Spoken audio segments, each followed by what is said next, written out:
한 번 더 할까요? 메리 크리스마스. 성탄의 기쁨과 평강이 여러분과 여러분 가족들, 여러분 온 가정 가운데 함께 하시기를 다시 축복하고 기도드립니다. 성탄 메시지는 분명합니다. 하나님이 사람이 되셔서 이 땅에 오신 예수 그리스도, 그분이 나를 구원해 주신 구세주가 되셨다. 이 이야기입니다. 이 성탄의 메시지는 우리가 어렸을 때부터 얼마나 많이 들어왔는지 모릅니다. 근데 이 메시지는 변하면 안 됩니다. 무슨 상징적으로 해석해도 안 되고요. 이거는 있는 그대로 역사적으로 이 땅에 오신 예수님이 구세주가 되셨다, 그리스도가 되셨다. 이 메시지는 변하면 안 됩니다. 아무리 주변 상황이 바뀌고 과학이 발달하고 또 시대가 바뀌었다 하더라도 이 성탄 메시지는 분명합니다. 여러분 이거 확실하시죠? 근데 이 성탄을 처음 경험했던 사람들이 성경에 나오는데 제일 첫 번째로 나오는 사람들이 목자들입니다. 그리고 동방 박사들입니다. 이야기는 너무 잘 알고 유명해서 늘 해도 신선감이 떨어질 가능성이 있습니다. 매년 적어도 한 번씩은 들으니까. 그럼에도 불구하고 이 성탄절에는 이 메시지를 전할 수밖에 없습니다. 그러나 그 속에서 오늘도 또 새롭게 은혜가 될 줄로 믿습니다. 우리가 어제도 밥 먹은 거 오늘 먹고 오늘 먹은 거 내일 또 먹을 때 맛있는 것처럼, 왜 맛있냐고 물어보니까 살아있기 때문에 그렇습니다. 죽으면 아무리 좋은 음식이 돼도 소용이 없고 병들면 진수성찬도 맛이 없습니다. 살아있는 사람일 줄로 믿습니다. 오늘 메시지 가운데 은혜가 있기를 기도합니다. 복음서로 보면 제일 먼저 목자들이었다 그랬는데, 여러분 원래 목자들은 그 당시로 보면 별로 관심을 받지 못한 사람들입니다. 평범한 사람들 중에 하나입니다. 사회적으로 보면 소외된 계층입니다. 지도층으로부터는 멸시를 받는 경우도 있습니다. 날마다 양을 치는 관계로 깨끗한 옷을 입을 수가 없고요. 냄새도 납니다. 유명하지도 않고 부유하지도 않고 존경을 받지도 못하고 인기 있는 사람도 아니었습니다. 그런데 하나님께서는 목자를 택해서 제일 먼저 성탄의 소식을 알려주었습니다. 놀랍지 않습니까? 이 질문을 했는데 왜 하나님은 목자를 택했을까? 성경에는 안 나오죠. 저는 늘 설교할 때마다 자꾸 왜라는 질문을 던져봅니다. 저 자신에게도 던지고, 그러면 기도하는 가운데 하나님께서 이렇게 나름대로 이렇게 응답을 주십니다. 성경에는 안 나오지만 무엇보다도 목자들은 자신이 맡은 일에 충실했던 사람들임이 분명합니다. 양을 키우니까 양은 살아있는 짐승들이잖아요. 며칠만 안 봐도 큰일 나거든요. 그러니까 살아있는 짐승을 키우는, 양떼를 돌보는, 지키는 자들이었기 때문에 충실할 수밖에 없어요. 세상의 관점으로 볼 때도 대단한 사람들은 아니었지만 자신에게 맡겨진 일을 성실하게 감당한 사람들이었습니다. 그게 목자들입니다. 그리고 목자들은 양을 돌보는, 케어하는 마음이 있는 사람들입니다. 그래서 오늘 주제는 목자들이 경험한 성탄, 이렇게 제목을 정했지만 내용은 여러분 다 아는 거잖아요. 그래도 한번 이렇게 본문을 여러 번 읽으면서 저렇게 생각해 봤어요. 그들은 무엇을 들었죠? 귀로 들었잖아요. 들었어요. 그리고 무엇을 보았습니다. 눈을 통해서. 그리고 무엇을 말했습니다. 입을 통해서. 저렇게 묵상하니까 메시지가 좀 괜찮아 보여요. 귀를 통해서, 눈을 통해서, 입을 통해서. 그런 목자들의 첫 성탄 경험을 통해서 오늘 2022년을 살아가는 저와 여러분에게 경험되는 성탄은 무엇일까? 뭐 이런 생각을 해보는 거죠. 여러분이 경험하는 성탄, 오늘 12월 25일 또 주일 예배로 하나님께 올려드리는 이 시간에 내가 경험한 성탄은 뭘까? 이런 생각을 해보는 거죠. 자, 첫째, 목자들은 소리를 들었죠. 갑자기 주의 천사가 나타나서 그 옆에 서고 얼마나 놀랬겠어요. 여러분, 천사라는 날개 달린 그런 여자가 아니에요.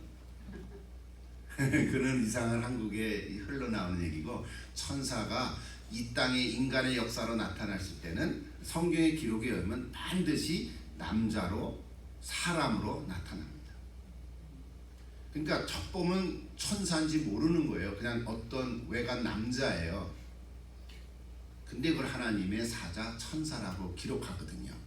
구약의 아브라함 때도 그랬고요, 신약에도 그렇고. 그러니까 목자들이 이렇게 있는데 들에서 양을 치는데 갑자기 어떤 훅 남자가 나타나는데 주의 천사라는 거예요. 알아들었겠죠?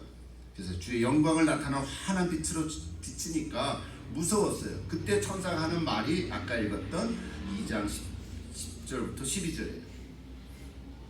무서워하지 말라. 무서워하니까 일단, 그렇죠? 두려워하는 사람에게 두려워하지 말라 그러는 거죠. 놀란 사람에게 놀라지 말라 그러는 거예요. 두려워하지 말라. 무서워하지 말라. 보라, 내가 온 백성에 미칠 큰 기쁨의 좋은 소식을 너에게 전하노라. 오늘 다윗의 동네에 너희를 위하여 구주가 나서시는 그리스도 주시니라. 너희가 가서 강보에 쌓여 구에 놓인 아기를 보리니 이것이 너에게 표적이니라. 먼저 귀로 들었습니다. 누가 한 말이에요? 천사가 전해준 말이에요. 저 한 절 한 절은 참 의미들이 다 있어요. 저거 갖고 설교할 수 있어요. 근데 여러 번 했어요. 여러분 다 알지요. 큰 기쁨의 좋은 소식, 복음이라는 것도 다 알지요. 요한계시록, 너희를 위한 구주가 태어났다. 즉 메시아라는 것도 우리가 다 알고 있어요. 강보에 쌓여 구유에 누인 아기, 이건 지난주 설교한 거잖아요. 근데 오늘 여기 새로운 단어 하나 있어요. 뭐라 그랬어요? 그것이 표적이라고 했어요. 증거가 됐다는 거예요. 그래서 이 말을 들은 목자들은 어떻게 했을까요? 직접 찾아 나섰어요. 세상에 구유에 누인 아기가 이 세상에 어딨냐 찾아가 보자. 이렇게 찾아갔더니 베들레헴이라는 곳에 진짜 구유에 누인 아기가 있었습니다. 우리는 너무 당연하게 생각하지만 이미 그렇게 설정이 돼 있으니까. 그러나 한번 객관적으로 생각해 보세요. 세상에 어떤 아기가, 물론 갑작스럽게 길거리에서 날 수도 있고 기차칸에서 날 수도 있고, 그렇죠? 밭에서 논 매다가, 밭에서 밭을 매다가 논에서 이렇게 뭐 일하다가 아기를 쑥 날 수 있는 경우도 들었어요. 제가 보지는 않았지만 그런 경우 있는 거죠. 한 번 있어도 있는 거니까. 그럼에도 불구하고 그렇게 낳다 하더라도 그 낳은 아기는 대충 어떻게 합니까? 따뜻한 방에, 그죠? 예, 뭐 따뜻한 방에 아기를 놓잖아요. 그게 우리 정상인 거죠. 근데 여기 구유에 누인 아기가 있다? 진짜 가보니까 있는 거예요. 얼마나 놀랬겠어요.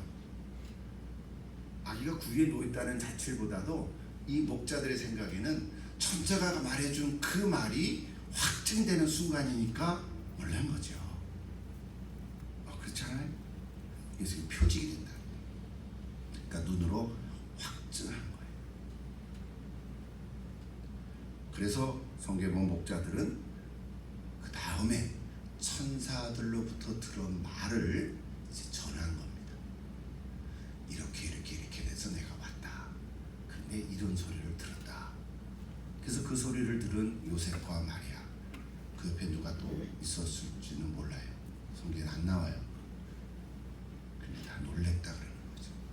근데 성경에 보면 마리아는 그 이야기를 마음에 새겼다. 그렇게 성경은 소문하고 있어요. 여러분, 증인이라는 것은 본 대로 또 들은 대로 그대로 전하는 거죠. 그게 목자들이 그렇게 했어요. 그래서 오늘 본문은 귀와 눈과 입을 사용한 목자들의 이야기입니다. 전부 다예요. 오늘 본문 전체 내용. 여기서 끝나도 되는데 앞서 천사가 한 얘기 가지고 이제 설교 이끌어 가면 되는데 그러고 싶지가 않은 거예요. 그래서 기도하는 가운데 질문을 하나 던졌어요. 하나님, 도대체 저 이야기가 나와 무슨 관계가 있습니까? 기록은 해서 성경 구절을 하나님 말씀인 걸 내가 믿는데 그거와 목자와 나와 무슨 관계가 있나요? 그리고 천사와 나는 무슨 관계가 있나요? 그리고 요셉과 마리아 이미 다 세상을 떠난 예수님과 관계는 있지요. 그러나 무슨 관계가 있나 하는 질문들을 던진 거예요. 여러분 어떻습니까? 어떤 관계가 있습니까? 네. 마리아를 생각해 보면요, 아기를 낳기 전에 이미 가브리엘 천사가 나타나서 내가 이제 아들을 낳으리니 잉태할 건데 아들을 낳을 것이다. 내가 남자를 모르는데 어떻게 아이를 낳습니까? 성령께서 잉태하게 하시는 거다. 그렇습니까? 하여간 잘 모르겠는데 그냥 그대로 이루어지기를 믿습니다. 그랬잖아요. 참 마리아도 대단해요. 자, 그런 마리아, 그리고 그 예수라는 이름까지도 알려줬어요. 그 예수가 이제 다윗의 후손이 돼서 왕이 될 것이다. 그럼 메시아가 되는구나. 이제 우리나라 독립할 수 있겠구나. 뭐 이런 기대를 하지 않았겠어요. 근데 여기 막상 아기를 낳은 후에 목자들이 찾아와서 내가 천사로부터 들은 얘기를 해준 거를 들으면서 마리아는 마음에 새겼다라고 성경은 그 한 절 나오지만 한번 생각해 보십시오. 야, 이게 딱 맞아 떨어지는구나. 우리 한 순이 하는 말로 그 일본 말이지만 아다리가 맞구나. 이게 가짜가 아니구나. 이게 진짜네. 그렇지 않겠어요? 여러분 우리 인생 살면서도 내가 어떤 생각을 했는데 갑자기 아내가 말하면 나도 그 생각했는데 이걸 일심동체네 뭐 이런 얘기 하죠. 이게 마음이 통한 거예요. 근데 마리아는 지금 그런 거란 말이에요. 마음에 새겼다면서 그냥 새긴 걸로 끝난 게 아니고 확증하는 순간이었을 거예요. 앞으로 이 아이가 어떻게 커갈까? 앞으로 어떻게 자라갈까? 기대하지 않겠어요? 우리는 이 얘기를 다 아니까 재미는 없지만 그때 당시에 마리아를 생각해 보시라. 목자들은 하나님께 영광을 돌리며 찬송하며 떠나갔다 그랬어요. 오늘 본문을 통해서 주 하나님의 메시지는 뭡니까? 하고 계속 기도했어요. 지난 한 주간. 이게 똑같은 본문, 똑같은 메시지지만 근데 갑자기요 천사들을 생각하게 됐어요. 천사들을 좀 생각해 봤어요. 근데요 사실 성탄의 이야기들을 보면 그 시작점이 천사로부터 시작했습니다. 그렇죠? 세례 요한을 낳게 한 것도 나이가 든 아이를 못 갖는 엘리사벳에게 와가지고 내가 아들을 낳으리라. 사가랴는 남편인데 안 믿었어요. 제사장인데도 못 믿었잖아요. 그래서 벙어리가 됐잖아요. 애기 낳을 때까지. 이름을 요한이라 하라. 이름도 알려줬는데 우리 가문에는 그런 이름 쓴 적이 없습니다. 그러니까 이제 이방적이라고 막 말을 할까봐 말 못하게 했잖아요. 그러니까 천사부터 시작했어요. 그리고 마리아에게 나타나서 천사가 또 고지를 해줬죠. 내가 아들을 낳으라, 예수를 하라. 네 사촌 엘리사벳도 벌써 임신한 지 6개월이 됐다. 이게 다 천사로부터 한 말이에요. 그 소식을 들은 요셉이 이제 어떻게 했어요? 헤어지려고 파혼하려고 할 때 밤에 천사가 또 꿈에 나타났어요. 헤어지지 마라. 이 마리아가 아기를 가진 건 성령께서 하신 거다. 요셉이 그걸 또 믿게 됐잖아요. 그리고 오늘 여기 목자에게도 천사가 나타나서 베들레헴으로 가봐라. 구유에 누인 아기가 있을 테다. 세상에 아마 그 아기는 하나밖에 없을 거예요. 그렇죠? 그러니까 쉽게 사줄 수도 있겠지. 어쨌든 그래서 생각해 보니까요, 이 성탄의 이야기들은 그러니까 뭐 목자, 성탄, 아니 뭐 그 동방박사 많은 얘기들을 하고 뭐 요셉, 마리아 뭐 별 얘기 메시지를 많이 해왔지만 사실 생각해 보니까 천사로부터 시작한 것 같아요. 그래서 제목을 바꿀 거 하다가 이미 주부가 전쟁이 돼서 천사들과 성탄, 아무 이것도 재밌는 것 같아요. 그래서 오늘은 메시지를 끝내도 되는데 천사에게 조금 하고 맞추려고 해요. 여러분, 천사가 뭡니까? 날개 달린 존재가 아니에요. 천사는 날개가 없습니다. 뭐 있는지 모르지 실제로. 근데 그렇게는 표현 안 해요. 성경은 하나님께서 만든 피조물인데 영적으로만 된 피조물이라 이렇게 얘기합니다. 육은 없어요. 짐승은 육만 있고 영은 없고 우리 인간은 영과 육이 같이 있는 피조물이죠. 그러니까 천사는 영적 피조물 이렇게 말합니다. 그래서 영적 피조물은 생산되지 않습니다. 아빠 천사 있고 엄마 천사 있어 짝짝꿍에서 아기 천사 나오고 그런 거 없습니다. 이건 다 신화예요. 그리스 신화도 있고 동양 신화도 있고 다 미신적인 거죠. 어떤 사람은 죽었는데 한이 맺혀가지고 저기 극락에 못 가가지고 빙빙 떠돌아다니는 처녀 귀신이 있다는데 그 귀신이 아닌 거예요. 그런 말은 그는 가짜예요. 잘못된 이야기들이에요. 성경에 의하면 천사는 영적 피조물인데 하나님이 만든 그 숫자만큼 지금도 그대로 있어요. 천사는 없어지지 않아요. 죽는 게 아니에요. 사라지지 않아요. 왜? 영적인 존재니까. 뭐 얘기를 하려면 또 특강 1시간 해야 되겠죠. 자, 그래서 오늘 얘기하고자 하는 거는 그런 천사들 100% 순종하는 영적 피조물이에요. 100% 순종. 근데 여기에서 하나님을 대항한 천사가 있었죠. 루시퍼라고 하는 찬양을 담당한 천사. 그것이 마귀가 된 거고 영어로는 세이탄. 그냥 사탄 그렇게 얘기하는데 세이탄. 그냥 마귀예요. 마귀가 곧 사탄. 그 졸개들이 귀신들. 그걸 귀신들이라 그러죠. 영적 악한 영들 이렇게 얘기합니다. 그러니까 우리 많은 성도들에게 시험을 주고 유혹하고 이 세상을 막 이렇게 어지럽게 하는 거 다 누가 해요? 귀신들이 하는 거예요. 귀신들의 장난들이죠. 마귀는 하나니까 그 대빵 하나. 자, 요거를 알고 나서 오늘 여기 다시 초점 뭐 마귀에게는 관심이 없고요. 하나님의 말을 100% 순종하는 천사들. 근데 그 천사들이 사람들에게 나타나서 하는 말은 보니까 일방통행이에요.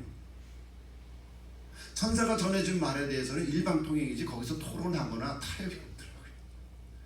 질문은 하더라도. 그래서 저도 질문이 많은데요. 나는 천사 만나면 질문을 할 게 참 많아. 지금도 하나님 앞에 가면 질문을 할 게 많을 것 같아요. 근데 하나님은 말씀하면 그걸로 끝나지 토론하거나 타협이 없을 것 같아요. 내가 받아들이든지 거부하든지 둘 중에 하나지 타협이 없어요. 그러니까 이 천사들은요 100% 하나님께서 말씀하신 것을 전하는 임무를 가진 거예요.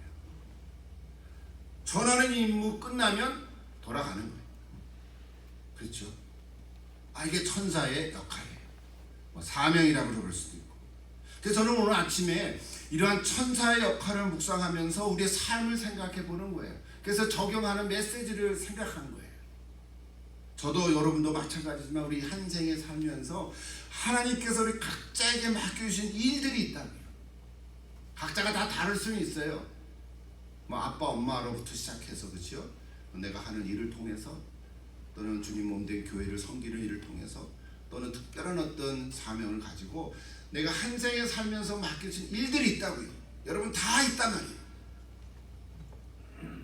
그러니까 이 임무를 잘 완수하느냐 못하느냐 이게 중요한 건데 임무를 다 완수하면 이제 죄송한 얘기지만 떠나가는 거예요.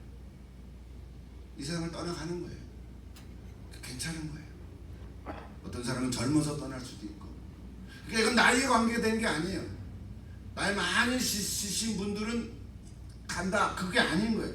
나이가 중요한 게 아니라 하나님께서 내게 맡겨주신 일을 내가 잘 완수했는가 이게 중요하다는 거예요. 맞습니까? 그래서 오늘 성탄절 메시지를 묵상하면서 엉뚱하죠. 조금은 목자 얘기하다가 아기 예수 얘기해야 되는데 갑자기 내게 맡겨주신 임무, 멋있게 사명, 일, 이 생각을 하게 됐어요. 천사들의 임무가 있습니다. 목자들의 임무도 있고요. 오늘 언급하지 않았지만 요셉의 임무도 있었을 거고 마리아의 임무도 있고요. 예수님의 임무도 있었고 예수님의 임무 있지요. 설명할게요. 6개월 먼저 태어난 세례 요한의 임무도 생각해 볼 수 있어요. 제가 그래서 막 썼어요. 천사들의 임무는 뭐예요? 하나님의 소식을 목자들이 그대로 잘 전하는 거예요. 빼거나 더하면 안 돼요. 그죠? 자기가 하고 싶은 얘기 하면 안 되는 거예요. 하나님이 주신 말씀만 잘 전달하면 그 임무를 잘 완수한 거예요. 그 완수를 했으면 떠나간 거예요. 목자들은 처음에는 몰랐지만 천사의 말을 듣고 눈으로 보고 확인한 후에 만난 사람에게 입으로 전했어요. 목자들의 임무도 끝났어요. 증인 첫 번째 증인을 잘 했어요. 그렇죠? 요셉도 오늘은 기록이 없지만 남편으로서 마리아가 아기를 잘 태어날 수 있도록 그 얼마나 힘들었겠어요. 그때 상황에 최선을 다하고 비록 구위에 누이긴 했지만 힘들고 미안했을 거 아니겠어요. 그래도 요셉으로서 역할을 했어요. 마리아는 어머니로서 모든 말을 마음에 새겼다 그랬죠. 아까 조금 얘기했습니다. 확증하게 됐죠. 점점 자라면서 공생애를 통해서 마리아는 기적들을 경험하기도 했고 십자가에서 죽는 순간까지 그 바로 밑에까지 있었잖아요.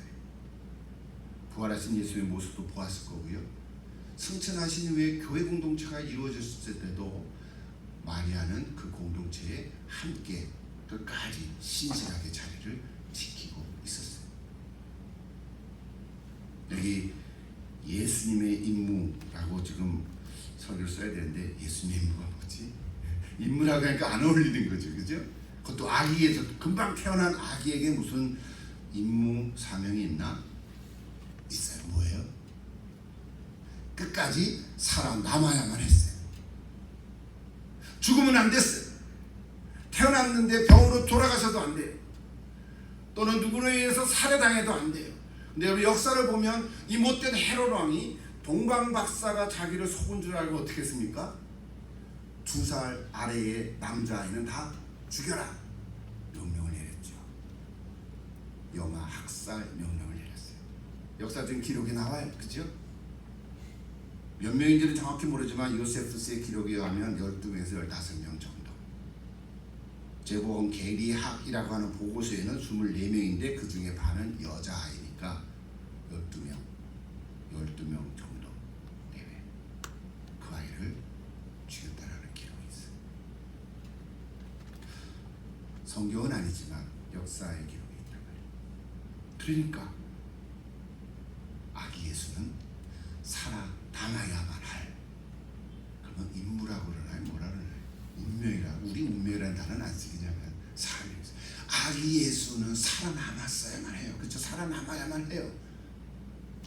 그래서 실제로 나중에 성경을 보면 천사가 요셉에게 가서 뭐라 그러나요? 야, 지금 위험하니까 애굽으로 피난 가라. 그렇죠? 성경의 기록이 나오잖아요. 애굽으로 피난 갔어요. 왜? 예수님인데도 죽임을 당할 수 있거든요. 아기 예수님. 살아남았어요. 버텼어야만 했어요. 이것이 예수님이 해야 할 일이셨어요. 아기 예수니까 의지는 없지만 하나님이 지키셨을 거예요. 6개월 먼저 태어난 세례 요한도 살아남아서 예수님의 길을 예비했어야 돼요. 공생의 길을 예비했잖아요. 세례를 주시고 예수님께 세례를 베풀고 그리고 자기를 따르는 제자에게 세상을 예수님을 향하여서 세상 죄를 지고 가는 하나님의 어린 양을 봐라. 이거 가르치고 그리고 죽은 거예요. 물론 죽는 과정에서는 이 뭐예요? 못된 헤롯의 탐욕을 막 이렇게 지적하다가 감옥에 갇혔고, 그리고 헤로디아의 그 못된 딸 때문에 목이 잘려서 쟁반에 순교에 당했잖아요. 비참하게. 전에도 얘기했지만 저는 젊었을 때 대학생 때 세례요한의 그 죽음을 보고 와 이거는 말도 안 돼 이런 얘기 했는데 계속해서 성경 보고 신학 연구하고 전체를 보니까 아하, 세례 요한이 사명을 다했구나. 세례 요한이 할 일을 다했구나. 그 시대에 예수님을 가르쳐서 저 사람이 우리의 구세주다, 메시아다 지적하고 돌아가신 거거든요. 할 일을 다 한 거예요. 자, 이렇게 얘기하다 보니까 좀 엉뚱한 얘기가 됐지요. 근데 핵심은, 제가 말하고자 하는 핵심은, 하나님께서는 우리 모든 그리스도인들에게, 특히 하나님의 자녀들에게는 그 사람이 마땅히 해야 할 사명을 주셨다는 거예요. 임무라고 얘기하도 그냥 내가 하는 일일 수도 있고요. 뭐라도 하나님은 다 우리에게 맡겨주셨어요. 여러분의 생애는 어떠하십니까? 그 일을 잘 감당하고 있나요? 이런 질문인 거예요. 좀 불편해졌죠? 기쁜 성탄절 메시지를 듣는데 사명을 잘 감당하고 있으니까 저도 쫄린단 말이에요. 부끄럽잖아요. 그 제가 얘기 하나 하려고. 오래전에 들었던 얘기죠. 들었던 게 실제로 만난 좋은 가정 중에 한 안수 집사님의 얘기예요. 수술 받으러 들어갔다가, 제가 섬기는 교회에 어느 성도라도 수술하면 제가 꼭 가서 새벽이든 밤이든 가서 기도해줘요. 수술실 들어가기 전에 기도하고. 근데 수술실 다 끝나고 나와서 그분이 하는 얘기가, 목사님 제가 꿈을 꿨는데요. 꿈 꿨어요? 마취했는데 꿈 꿨어요.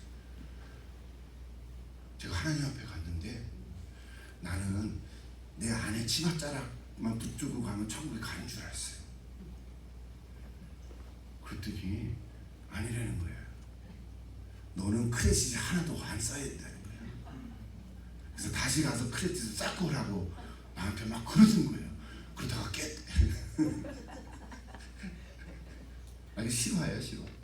크레딧을 쌓는 게 뭡니까? 그때 뭐라고 얘기해요? 수술 방금 하고 나가는 사람에게 예수님 잘 믿으면 됩니다. 이제 그렇게 위로를 하고. 그게 27년 전의 일인데요. 그 설교를 주고다 그 집사님이 생각이 나서 헤어진 지가 한 10년 됐거든요. 그 전화를 했는데 지금 LA 가서 사시거든요. 이제 그 부인이 맞으세요. 그분은 또 성악을 하는 분인데, 어쨌든 그 소식을 들으니까 올해 84세가 되셨어요. 아직 살아계셨어요. 근데 2년 전부터 당뇨가 심해가지고 다리를 못 쓴대. 그래서 그래요. 휠체어 타고 다닌대. 집안에서도. 수술을 2번이나 했는데도 이게 목발을 집어야 되는데 너무 불편해서 그냥 휠체어 타고 다니시대. 84세가 됐어요. 근데 휠체어가 있다 보니까 요즘에 뭐 하는지 아세요, 목사님? 뭐 하시는데 성경을 하루 종일 읽으세요. 그래서 이제 그 얘기를 했거든요. 크레딧 얘기하니까 깎아대고 웃었잖아요. 서로 한바탕. 옛날 생각이 나니까. 크레딧 많이 쌌을 거예요. 그러는 거예요. 그래요. 감사합니다. 한번 보고 싶네요. 그랬더니 우리 보고 싶네요. 세상 떠나기 전에 한번 만나요. 한번 내려오세요. 그러는 거예요. 한번 갈게요. 시간 되면 한번 갈게요. 이런 크레딧 쌓아야 된다고 하는 그 집사님. 지금 아주 멋있는 안수지자가 됐어요. 그 후로. 저희 부모님 장인어른도 가셨죠. 장모님도 다 가시고. 그분들의 생애를 다 알지는 못하지만 그분들의 삶 가운데서도 뭐 그 시대 속에서 고생을 많이 하셨죠. 다들 그 시대에 사는 사람들이. 그래서 나름대로 자신에게 맡겨주신 임무를 다 완수하셨기 때문에 저는 하나님께서 부르셨다고 믿습니다. 저는 다 알지 못하죠. 수수께끼지만 하나님 보시기에 그분들은 그분에게 주어진 삶을 다 완수했기 때문에 데려가셨다고 저는 봐요. 그것이 병으로 갔든지 노안으로 갔든지. 특히 제 장인어른은 제가 목사니까 목사 사위를 두니까 얼마나 불편했겠어요. 처음에 그 연세가 들면서 한국에 있었던 얘기인데, 영락교회 제가 전도사를 했고 온누리교회 가서 목사가 됐지만, 그 영락교회 있을 때 그때 이명수 담임 목사님께서 뭘 했었냐면 온 성도들에게 성경 66권을 이렇게 다 쪼개가지고 책을 12권으로 묶어서 만들었어요. 우리들 볼 때 뭐 굳이 그렇게 하나 하는 생각을 했었는데, 뭐 그 분량이 많은 거는 뭐 창세기 출애굽기 정도 한 권 이렇게 만들고 모세오경을 한 권으로 만들고 뭐 이런 식으로 66권 전체 성경을 분량으로 12권을 조각으로 냈다고요. 근데 장인어른께서 그것을 받아가지고 뭘 하셨냐면 그거를 읽으면서 그 옆에 한자 시대니까 창조하면 하나님은 한글이잖아요. 하나님이 천지를 천지 한자로 쓰고 천지를 창조 또 한자로 쓰고 그걸 다 이렇게 다시 쓰셨어요. 와. 그래서 그걸 보면서 장인어른 너무 좋습니다. 한참 몇 개월 지난 다음에 이제 내가 말씀에 은혜가 있어 막 그러시는 거예요. 전 돌아가셨지만 그 얘기 있어요. 사랑하는 여러분, 여러분의 생애가 얼마 남았는지 우리가 다 알 수 없어요. 연세 드신 분들이 늘 먼저 간다고 생각하지만 반드시 그렇지가 않아요. 그렇잖아요. 연세 드신 분들이 먼저 가기로 작정됐다면 저는 염려 안 해도 되거든요. 그렇죠. 순차대로 간다면. 근데 그렇지 않단 말이에요. 자, 오늘 기쁜 성탄주일이지만 동시에 송년주일이기도 해서 이런 얘기를 드려요. 한 해를 마무리하는 이때에 하나님께서 내게 맡겨주신 일, 이 임무를 얼마나 내가 감당하고 있는가. 이제 남은 한 주간 동안 새해를 맞이하면 참 좋겠는데 특히 연세 드신 분들은 이런 말씀을 하시더라고요. 나야 뭐 이제 다 살았는데 언제든 하나님께서 오라고 하면 가야지요. 할 일이 뭐 더 있겠어요. 이런 얘기해요. 충분히 이해해요. 이해할 만하고 충분히 그 마음을 알아요. 그런데요, 아직도 할 일이 남아있기에, 아직도 해야 할 일이 내게 남아있기에 하나님께서 내게 생명을 허락해 주신 줄로 믿습니다. 내가 좀 불편하고 아까 그 안수집사님 때문에 안수집사님처럼 휠체어에 앉아서 당뇨가 너무 심해서 그렇게 있다 할지라도 앉아서 성경 읽고, 성경 읽으면 뭐 할 거겠어요? 찬송 부르고 기도하지 않겠어요? 아직도 할 일이 남아있기 때문에 하나님께서 생명을 허락해 주신 것이 확실하다면, 그리고 이제 한 주간을 지나면 또 새해를 우리가 맞게 되는데 하나님께서 또 새해를 한 해를 허락해 주신다고 생각하면 하나님께 감사하지 않을 수가 없어요. 하나님께서 여러분에게 또 한 해를 허락해 주실 줄로 믿습니다. 믿습니다. 하늘의 크레딧을 더 많이 쌓는 기회들이 생기는 거잖아요.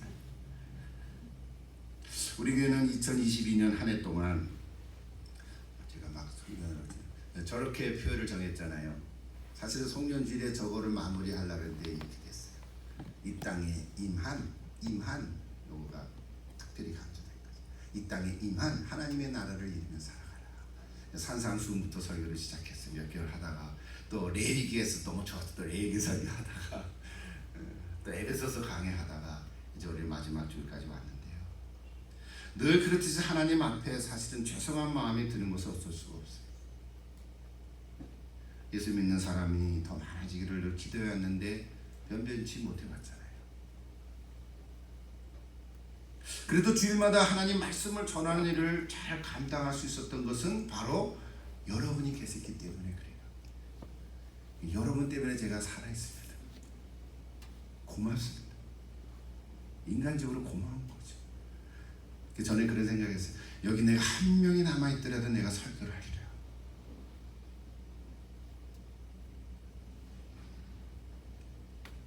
여러분 다시 시작해 보십시다.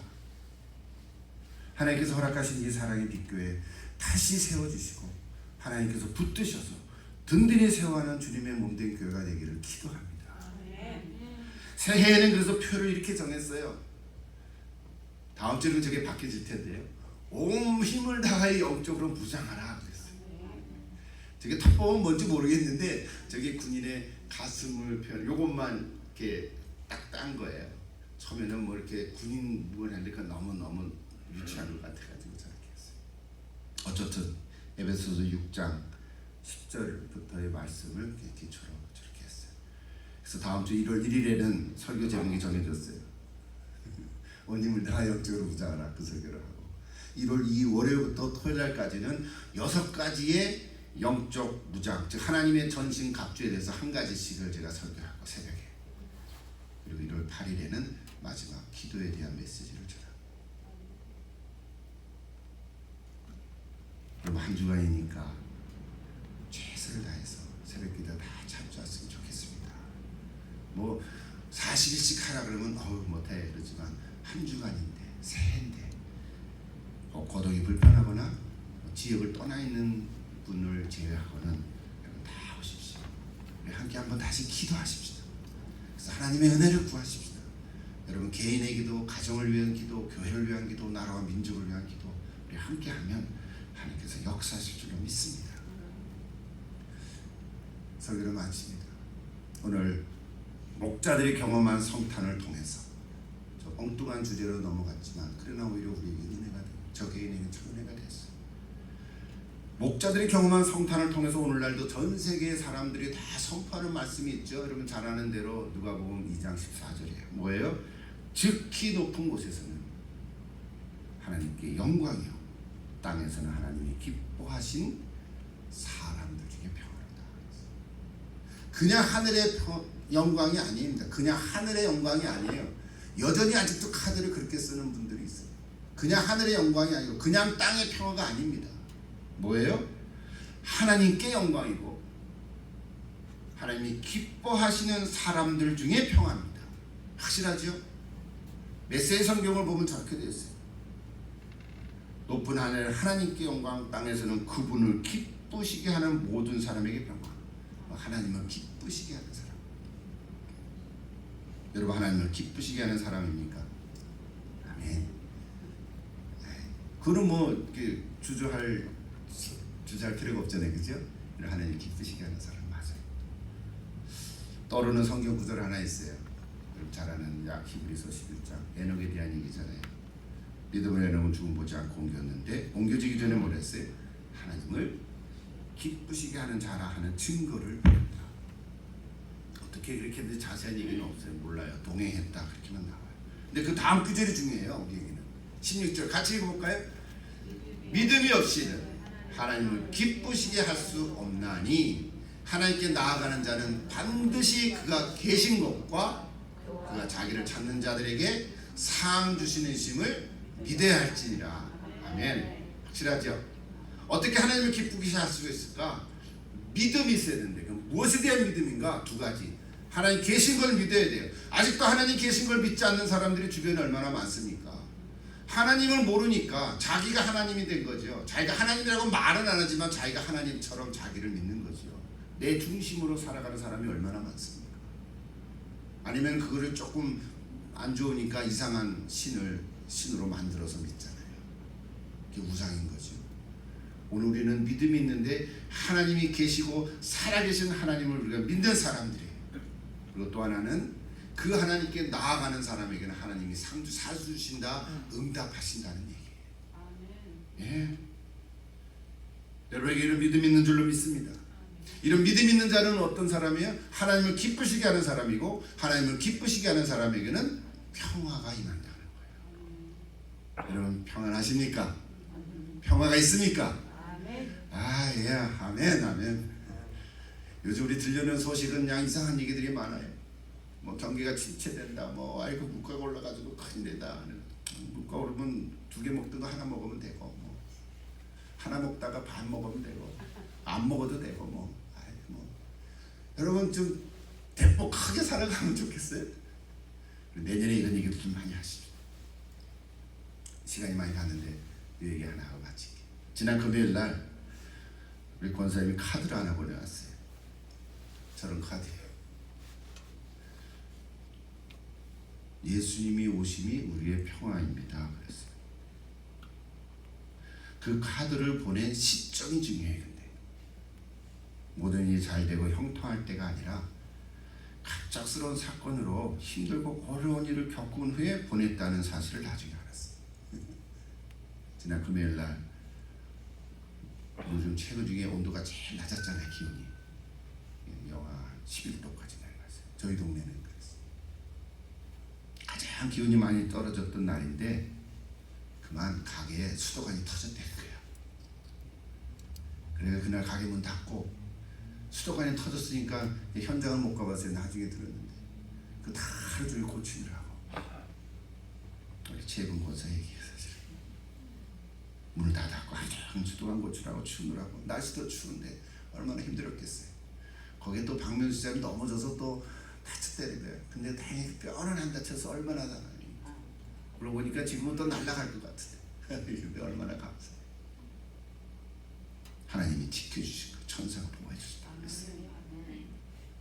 만약에 박명수 지사님이 다쳤으면 그 가게를 누가 돌봅니까? 최근 고자 가서 돌봐야 되잖아요. 그러면 우리 교회 와서 사역하기로 했는데 못 올 거 아니에요. 이게 앞뒤가 안 맞는 거예요. 하나님께서 다 그것을 짜짜짜짜 하신 거야. 그러니까 수도관이 터진 것도 감사하고 마음이 착잡하고 힘들었겠지만 다 끝내고 정리하고 집으로 돌아가면서 허전했겠지만 저 카드를 보낸 거예요. 메리 크리스마스.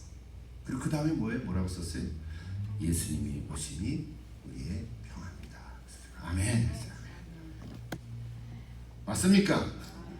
하나님으로부터 오는 평화는 이 세상이 주는 것 같지 않아요. 세상은 일시적이고 상황적이에요. 상황이 좋으면 평화하고 상황이 나쁘면 불안하고 불평하고. 그러나 우리에게 주시는 평화는 내면에서부터 올라오는 거기 때문에 나를 새롭게 하고 기쁘게 하고 감사하게 하고 찬양하게 하는 줄 믿습니다. 이 평화는 부활하신 예수님께서 제자들에게 주신 평화하고 똑같아요. 부활하신 예수님이 제자들에게서 평강이 너에게 있을지어다. 평강이 너에게 있을지어다. 도마가 그날 빠졌는데 일주일 후에 또 오셔서 평강이 너에게 있을지어다. 부활하신 예수님 평강을 주셨어요. 늘 좋아하던 말씀 가운데 하나지만 저 개인적으로는 마음에 새긴 말씀이 있어요. 빌립보서 4장 6절에서 7절. 아무것도 염려하지 말고 모든 일에 기도와 간구로 너희 구할 것을 감사함으로 아뢰라. 그리하면 뭐예요? 같이 읽을까요? 그리하면 모든 지각에 뛰어난 하나님의 평강이 그리스도 예수 안에서 너희 마음과 생각을 지키시리라. 아멘. 아멘. 누구든지 힘들고 어려운 순간들도 있고 기쁘고 행복한 순간들도 있었겠지만 그런 일상의 이야기를 다 나누려면 시간이 부족할 거예요. 이따가 우리가 예배 마치고 맛있게 식사하고 나서 성탄 축하하는 시간에 여러분 한 해 동안 살면서 특히 최근에 일어난 일 가운데 성탄절을 보내면서 내게 참 마음에 드는 어떤 성경 구절이 있어요. 한 절 나눠도 좋고 찬송을 불러도 좋고 그래서 여러분이 가져온 작은 선물을 같이 나누는 그런 기쁨의 시간을 가지면 참 좋겠습니다. 여러분 다 참여하시고 기도하는 가운데 하나님의 은혜가 넘치기를 믿습니다. 2022년 성탄절 예배를 드리면서 여러분 한 분 한 분에게 놀라운 한 해의 평강이 임하시기를 다시 한번